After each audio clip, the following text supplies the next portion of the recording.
On continue? Ouais, merci beaucoup, c'est vraiment chouette. Merci. Si vous voulez, on prendra toutes les questions à la fin. Je passe la main à François sur la partie Elementor. Pourquoi on a pris Elementor et comment on intègre sur le site XR+, mais aussi, donc, c'est un peu notre site de test pour nos clients, comment on peut s'intégrer facilement avec un site web. François?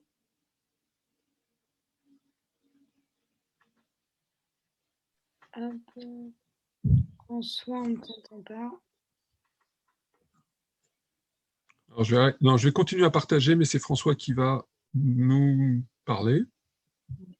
François? François, je crois que ton micro est désactivé. Oui. Merci. Ça va. Merci.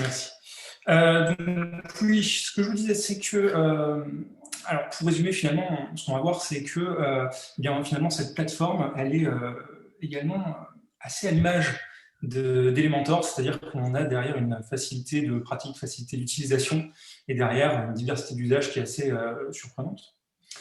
Alors, au niveau du travail avec Philippe, ce que nous permet Elementor, c'est évidemment l'évolution visuelle, l'évolution du design, l'évolution finalement de notre relation avec l'utilisateur, le visiteur. Puisque, en fait, on a dû construire ensemble il y a quelques mois ce nouveau site de manière très rapide. Et il faut savoir qu'au début, effectivement, il y avait cette hésitation, sachant qu'on avait la capacité en interne de développer le site à partir de rien, de coder tout complètement. Mais évidemment, le choix d'Elementor nous a paru évident, tout simplement parce que c'est le seul qui peut permettre à notre équipe marketing tout simplement de faire évoluer ce contenu, que ce soit graphiquement, que ce soit au niveau des messages, pour coller au mieux à nos prospects.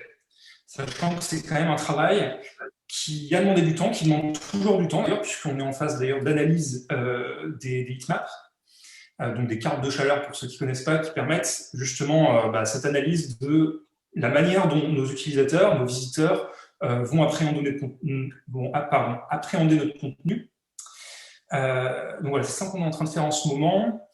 Et c'est un travail assez long, mais sur lequel il faut être très réactif. Parce que justement, là, vous voyez différents contenus qui finalement synthétisent les possibilités technologiques ainsi que les usages qu'on peut avoir sur la plateforme.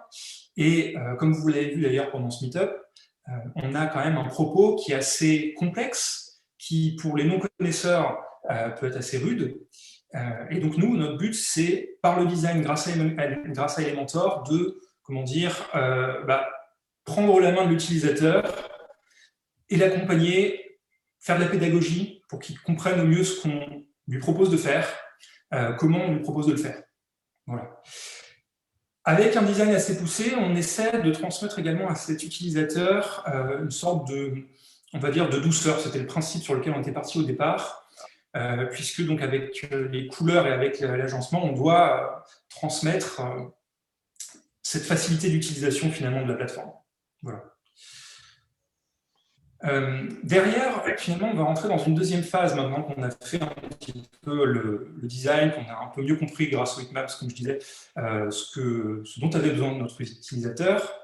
Maintenant, on va rentrer dans une deuxième phase, je dirais la phase un peu plus agressive, à savoir la phase vraiment où on va chercher le prospect. Grâce aux publicités, ce qu'on appelle le lead nurturing, c'est-à-dire effectivement multiplier les points de contact sur les réseaux sociaux ou ailleurs avec nos utilisateurs. Et donc, dans un premier temps, ça va se passer notamment avec Google Ads. On va avoir à créer des publicités qui vont être le plus pertinentes, les plus efficaces possibles pour convertir ce prospect en utilisateur de la plateforme, puisque vous avez vu que le but, c'est de leur proposer d'essayer la plateforme. Parce que, comme on vous disait, elle est simple il n'y a pas besoin de code, donc voilà, tout le monde peut essayer. Et donc, vous le savez, pour ceux qui ont déjà touché un peu Google Ads, c'est quand même compliqué. Ça peut être très, très cher comme campagne. Et donc, il faut vraiment rentabiliser sa campagne. Et Elementor nous permet, en étant capable, comme ça, jour après jour, d'optimiser sa page de capture. Vous le savez, sur chaque page de capture, on a comme ça des call to action, et c'est eux qui vont faire finalement basculer avec les explications qui sont autour le visiteur en prospect qualifié, puis en client derrière. Donc voilà ce qu'on va faire grâce à Elementor. Et également, pour ceux qui ont un peu plus touché à Google Ads, vous connaissez le principe peut-être des coûts par clic. Hein, à chaque fois que le visiteur va cliquer, vous payez. Quand on va un peu plus loin, quand on a assez de données avec Google Ads, eh bien, on va avoir le coût par action, c'est-à-dire une sorte de bouton qui va être traqué par Google Ads, via Elementor toujours, et qui va permettre derrière à Google Ads de dire « Ok, il a bien cliqué sur le bouton, il est temps de vous faire payer puisqu'il est devenu un de vos prospects qualifiés ou un de vos clients. » Voilà, donc tout ça, évidemment, la facilité de mise en place d'Elementor nous le permet, et on ne pourrait pas le faire aussi efficacement avec nos équipes marketing sans Elementor, ça c'est certain. Maintenant, il y a autre chose qu'on fait de plus important avec Elementor, c'est tout simplement l'impression, la création finalement de notre expérience sur Elementor. Et donc pour ça, le studio nous fournit tout simplement ce qu'on appelle un embed code, que Philippe va aller chercher. Voilà, donc je prends cet embed code, je le copie. Et donc, j'ai intégré sur cette page de démo du studio, qu'on a fait tout à l'heure avec François, enfin, c'était évidemment, comme vous le savez, un jeu d'enfant. On a intégré un container HTML dans lequel j'ai plus qu'à coller mon HTML de XR+, et voilà, ma chaise est arrivée. Je sauvegarde,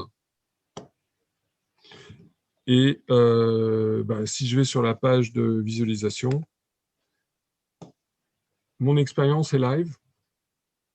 Donc, directement, évidemment, ce que j'ai dans mon expérience, ici, c'est ma cover, hein, c'est pour ça que je n'ai pas tout le décor, c'est-à-dire cette image-là, que je peux créer facilement avec Project Cover. Si je la modifie là, évidemment, ça va la modifier dans ma page. Je vais retrouver, j'étais ici, voilà, là, sur ma page publiée. Donc, vous retrouvez votre chaise. J'ai cliqué sur View in AR. Alors, je ne vous ai pas montré, mais on peut mettre le player et personnaliser. Et là, je vais le voir en réalité augmentée. Donc, voilà la composition qu'on a. Hein. Donc, elle n'est pas très adaptée pour un usage ici, mais je vais pouvoir quand même changer la couleur parce qu'on a déjà un petit module que je ne vous ai pas montré pour changer les éléments. Et puis, bon, je peux activer le son. Donc, ça, c'est ce qu'on définit dans le player. Et je veux passer en AR parce que j'ai vu, ça m'a donné envie. Et là, j'affiche le QR code. Et si vous scannez ce QR code, vous allez retrouver sur l'expérience que vous avez fait tout à l'heure. Donc, on détecte qu'on a un utilisateur qui est sur un ordinateur et on lui affiche le QR code. Si j'étais sur un téléphone mobile, on n'afficherait pas le QR code, on l'emmènerait directement sur l'expérience. Ce qu'on s'est dit quand on a créé ça, c'était que, première étape, visualiser en 3D, zoomer, dézoomer, etc., pour ensuite permettre à la personne de visualiser avec son téléphone dans son contexte. Et au passage, on a aussi un truc intéressant là-dessus, c'est que ce que vous allez faire sur votre mobile, en termes de configurateur, de wishlist, de mise au panier, de tout ce que vous allez me faire sur votre ordinateur, sur votre mobile, est synchronisé. Il y a une session avec votre laptop, si bien que si vous avez choisi telle couleur, tel modèle, telle dimension, telle quantité, vous n'avez pas besoin de le refaire sur votre laptop, sur votre ordinateur pour pouvoir faire votre checkout en e-commerce, par exemple. Donc, normalement, si vous changez dans l'expérience que vous avez scanné le QR code, ou celui-là ou celui d'avant, c'est le même, hein, vous pouvez avoir une session synchronisée multi-device.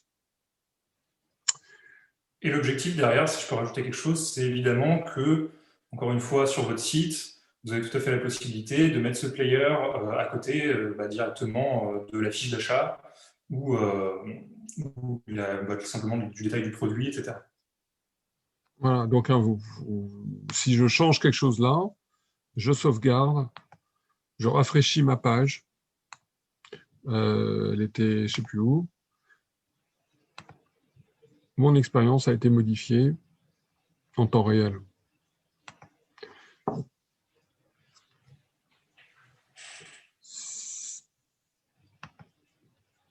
Voilà, on voit que la vidéo maintenant est sur le côté. Hein. C'est la magie. Moi, ça continue à me fasciner. Mais voilà. Voilà quelques mots sur la réalité augmentée, le studio, l'intégration avec Elementor. Donc, voilà les éléments qui étaient de nous permettre, qui a été présenté par François, le copy-paste HTML. Merci de votre attention et évidemment, toutes les questions sont bonnes à prendre. Ouais, merci beaucoup. Je pense qu'il y aura des questions. En tout cas, c'est hyper impressionnant et merci pour cette démonstration en live, quoi. On voit bien à quel point c'est facile, quoi. C'est super. On a déjà une première question.